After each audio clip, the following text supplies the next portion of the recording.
Monsieur le Président, chers collègues, la perte d'autonomie est une question de solidarité républicaine. Plusieurs millions de personnes déclarent rencontrer des difficultés importantes dans leurs activités quotidiennes.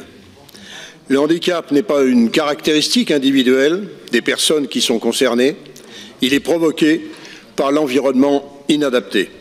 Ainsi, l'ONU précise que, je cite, « Le handicap résulte de l'interaction entre des personnes présentant des incapacités physiques, mentales, intellectuelles ou sensorielles durables et les barrières comportementales et environnementales qui font obstacle à leur pleine et effective participation à la société sur la base de l'égalité avec les autres. » L'universalisme républicain accorde des droits égaux à toutes les personnes en tant qu'êtres humains. C'est ce grand principe qui doit fonder toute l'action publique.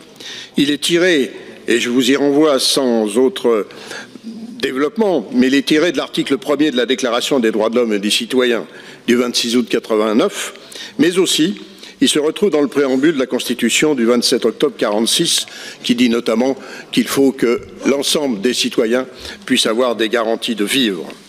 Rappeler cela, et c'est réaffirmer qu'il n'est pas question ici de charité, de moyens à la marge, mais du fondement même de notre organisation en société, de l'existence et de l'accès à des droits intangibles, ceux-là même qui ont présidé à la création de la sécurité sociale visant à assurer à tout citoyen des conditions d'existence décentes tout au long de sa vie, de la naissance à la mort.